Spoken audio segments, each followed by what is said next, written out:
The wind dragged dust across the empty plains of the New Mexico territory as Ethan Cole pressed a small, weather-stained paper against the wooden post outside the general store.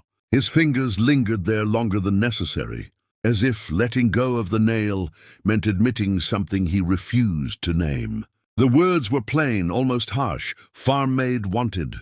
No wife, no questions. A few men nearby snorted with laughter. A woman passing by paused, read it twice, then shook her head. Everyone in town knew Ethan, the quiet cowboy with a ranch too big for one man and a past he never spoke about. 5 years earlier, he had buried his wife beneath a cottonwood tree, and with her he had buried any thought of companionship. He wanted labor, not sympathy. Work, not love. Days passed with no replies. Each morning, Ethan checked the post out of habit, already knowing what he would find.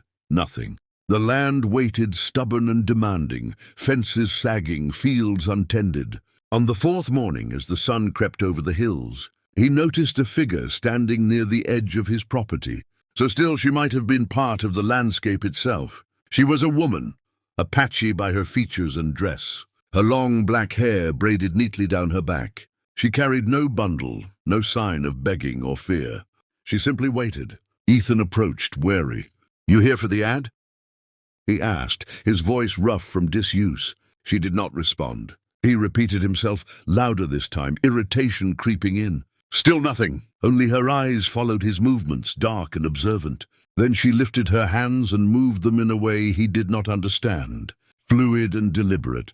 When he frowned, she picked up a stick and knelt, writing carefully in the dirt, "Naya." Understanding dawned slowly. "You're deaf," he said.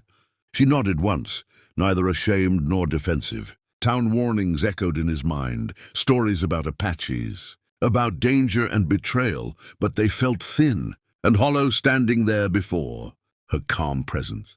She met his gaze without challenge, without pleading, as if the decision were already made and simply waiting for his answer.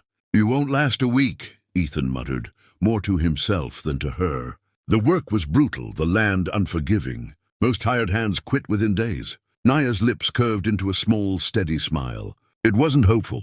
It wasn't afraid. It was certain. And as Ethan turned toward the house, motioning for her to follow, he had no way of knowing that this quiet moment, this answer to an ad meant to keep love away, had just opened the door to everything he thought was gone forever. Naya proved herself before the first week had passed. Ethan woke each morning expecting to find her gone, the way others had left without a word. But she was always already outside, moving through the chores as if she had been born to the rhythm of the land. She mended broken fence rails with steady hands, milked the cow without spilling a drop, and calmed skittish horses by resting her palm against their necks until their breathing slowed. She worked without complaint, without hesitation, and without needing instruction twice. The quiet around her was not empty. It was deliberate, full of attention. Ethan began to realize she noticed things he never said aloud. Without conversation to hide behind, Ethan found himself exposed in ways that unsettled him. His grief surfaced in moments he could not control when he reached for a second coffee cup that no longer belonged to anyone. When he paused at the bedroom door, he never opened anymore. Naya watched from a distance, never intruding, yet somehow always present when the weight became too heavy. She communicated with small gestures, a nod, a raised brow, a question in her eyes. Ethan started learning what they meant without realizing it. Silence became their common language. One evening, dark clouds rolled over the plains with little warning. Thunder cracked across the sky, sudden and violent. The horses panicked, bolting toward the far fence. Ethan ran after them, rain slicking the ground beneath his boots. He slipped near the barn, his legs smashing into a fallen beam with a sharp, blinding pain. He shouted, more in anger than fear, but the storm swallowed the sound. The rain fell harder. The horses vanished into the dark. Naya felt the vibration before she saw him. When she reached the barn, Ethan was pale, teeth clenched, blood soaking through his trouser leg.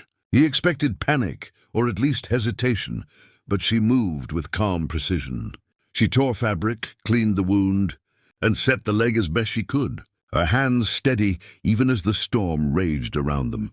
When the pain finally dragged him into unconsciousness, the last thing he saw was her face bent over his, fierce with focus. He woke in the house, legs splintered, fire crackling softly nearby. Naya sat beside the bed, eyes fixed on him, relief flickering across her features when he stirred. She signed slowly, carefully, making sure he understood. "You're not alone." The words hit harder than the injury. Ethan turned his face away, ashamed of the tears he could not stop. For the first time since his wife's death, he allowed himself to believe the emptiness might not be permanent. The trouble arrived just after sunrise, carried in on the sound of hooves and sharp voices that cut through the morning calm. Ethan stepped out onto the porch to see the sheriff and two armed men riding toward the house, their expressions already hardened with judgment. Naya stood a short distance behind him, reading the tension in their bodies even before their mouths moved. The sheriff dismounted and wasted no time, accusing her of trespassing, of spying for nearby Apache bands, of being a threat that had no place on a white man's land. The words were loud, aggressive, and soaked in fear. Ethan felt anger rise in his chest, hot and sudden. "She works for me," he said, stepping forward. "She's done nothing wrong," the men scoffed, their hands resting too comfortably near their rifles. Naya watched their lips, her face growing still as she understood the danger she had brought to his door. She met Ethan's eyes once, a silent apology already forming. The sheriff warned him that kindness to the wrong people had consequences, then left with a final promise to return. That night, the ranch felt smaller, as if the walls themselves were listening. Ethan found Naya inside the barn, folding her few belongings with careful, deliberate movements. She did not look surprised when he appeared.